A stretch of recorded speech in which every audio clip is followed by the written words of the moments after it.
everybody in Indonesia treats the guest with respect and very well so that they feel welcomed. And indeed, I do feel welcomed and I do feel special. Pasangan yang mengenakan setelan kaos oblong itu disambut ramah oleh si tuan rumah. Mereka bahkan dipersilahkan untuk makan bersama sambil menikmati suasana kondangan. Tapi kemanapun aku pergi, nggak ada tempat yang bisa buat aku senyaman di Indonesia. Di sini, rasanya udah kayak rumah sendiri. Persoalannya, kenapa banyak bule yang datang ke Indonesia malah betah? Bukan cuma sekadar liburan singkat, tapi sampai susah pulang. Apa yang mereka temukan di sini yang nggak mereka temukan di negara asalnya? Sebuah rasa nyaman, rasa damai, dan rasa diterima apa adanya.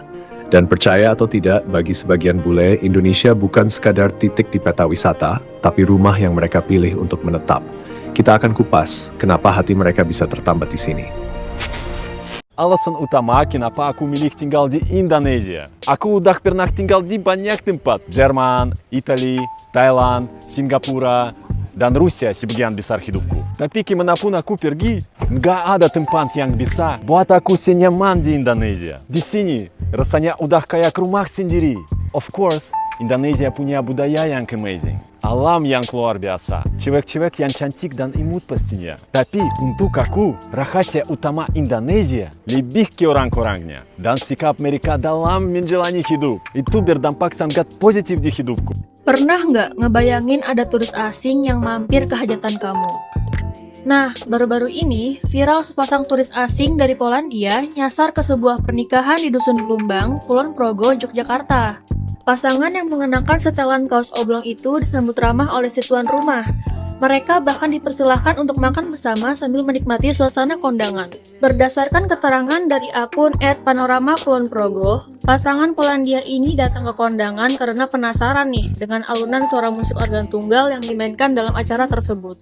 Ini bukan pertama kalinya loh, kejadian serupa juga pernah terjadi di Kulon Progo. Dua turis asing juga pernah kecele karena mengira hajatan sebagai rumah makan prasmanan. Mereka dengan santainya masuk ke lokasi hajatan, menikmati hidangan yang disediakan, bahkan pulangnya diberi bingkisan oleh si tuan rumah. Wah, emang ramah-ramah banget ya orang Indonesia. Terima kasih orang baik.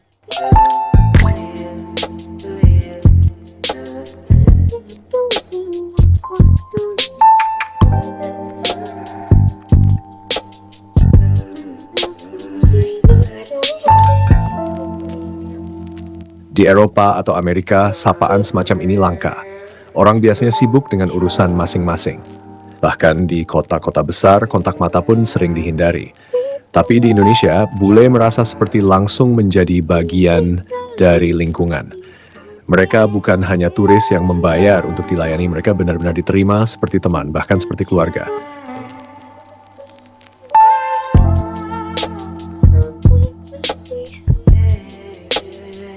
Jazakillah khairan katsiran. Bayangkan, seorang bule bercerita, saat dia tersesat di gang kecil di Yogyakarta, seorang bapak tua menghampiri. Tanpa banyak tanya, bapak itu langsung menunjukkan arah. Bahkan, mengantarkan sampai tempat tujuan sambil ngobrol ringan. Pengalaman seperti ini yang membuat mereka merasa nyaman. Nyaman sampai tidak ingin terburu-buru pulang. Kehidupan di negara maju memang modern dan tertata, tapi banyak bule mengakui ada harga yang harus dibayar. Semua orang sibuk. Waktu terasa dikejar-kejar. Interaksi sosial sering hanya formalitas. Bagi sebagian, itu melelahkan. Ketika mereka datang ke Indonesia, mereka menemukan sesuatu yang berbeda. Di warung kopi pinggir jalan, orang-orang bisa duduk berjam-jam hanya untuk ngobrol santai.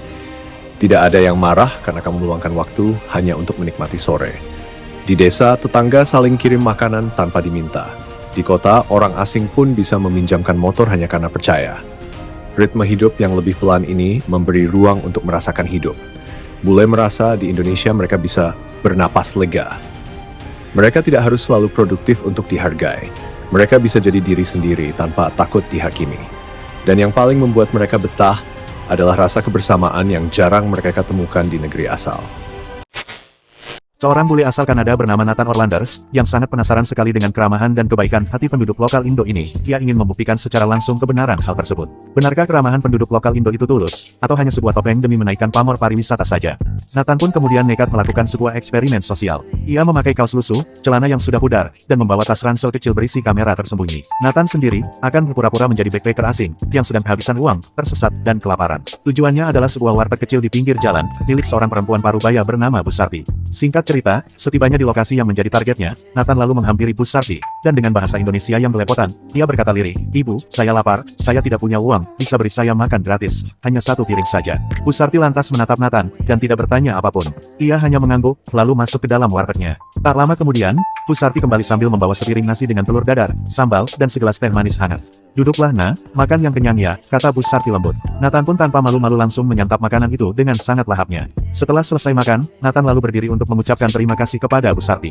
Namun, sebelum Nathan pergi dari warteg itu, ia terlebih dulu mengeluarkan sebuah amplop berisi uang 30 juta, kemudian memberikannya kepada Bu Sarti, sambil menjelaskan bahwa saat itu, sebenarnya ia sedang melakukan sebuah eksperimen sosial, untuk membuktikan kebenaran tentang kebaikan hati penduduk lokal Indo.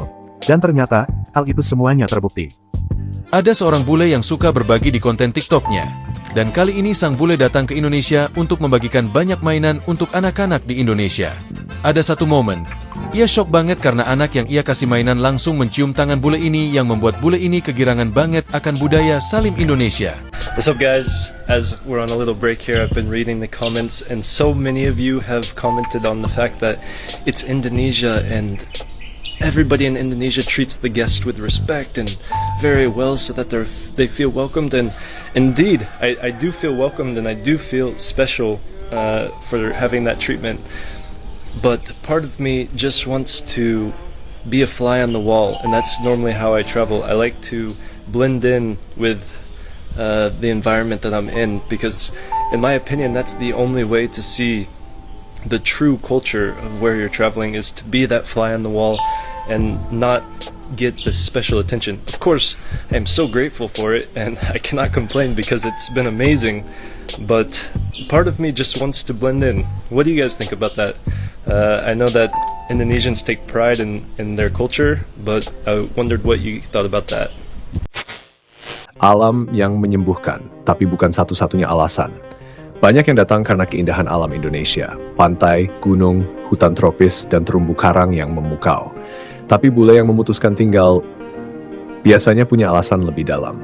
Mereka bilang alam Indonesia memang memanjakan mata, tapi orang-orangnya yang memanjakan hati. Misalnya di sebuah desa nelayan di Sulawesi, seorang bule fotografer awalnya datang hanya untuk memotret matahari terbit.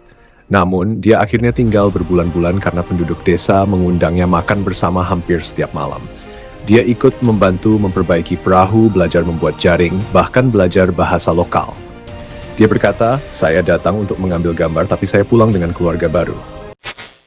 Miguel Fernandes, bule asal Portugal yang waktu itu sedang melakukan solo trip keliling wilayah Indo, ia langsung dibuat syok berat dengan sikap humble dan baik hatinya penduduk lokal Indo, terutama dengan sikap hangat para bapak-bapaknya, yang menurut Miguel sangat begitu super humble sekali. Tak hanya di satu daerah saja, tapi nyaris di semua wilayah Indo yang pernah ia kunjungi, entah itu di Jogja, Bali, Lombok, Flores, dan yang lainnya. Pokoknya, dimanapun Miguel berada, ia selalu mendapati sikap ramah serta baik hatinya para warga lokal Indo. Di Jogja, saat Miguel sedang memotret suasana pasar, tiba-tiba seorang bapak menghampirinya, lalu menawarinya kopi bubuk panas.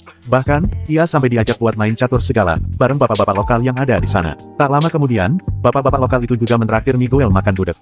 Di Bali, saat ia sedang jogging, tiba-tiba ada seorang bapak tua yang memberinya minuman gratis. Lalu di Lombok, Miguel malah sampai diberikan tumpangan nginap segala, sama bapak-bapak lokal di sana. Dan karena semua hal itu, Miguel pun menjadi betah berada di Indo. Di negeri plus 62 ini, aku mendapatkan banyak cinta, kehangatan, dan kasih sayang tulus tanpa batas. Singkat cerita, setelah 6 bulan lamanya berkeliling wilayah Indo, akhirnya, Miguel pun memutuskan untuk tinggal di negeri plus 62 ini. Jadi, kenapa bule bisa begitu nyaman dan betah di Indonesia? Karena di sini mereka menemukan hal yang jarang, kehangatan yang tulus. Di sini mereka bukan sekadar pendatang, tapi bagian dari sebuah keluarga besar bernama Indonesia. Dan sekali rasa itu masuk ke hati, pulang ke negara asal tidak lagi terasa seperti pulang. Akar rasa, dan ini cerita dunia. Yang belum tentu kamu lihat, tapi bisa kamu dengar. Sampai ketemu di suara selanjutnya. Stay curious, and dengerin dunia lewat akar rasa. Silakan tulis di kolom komentar.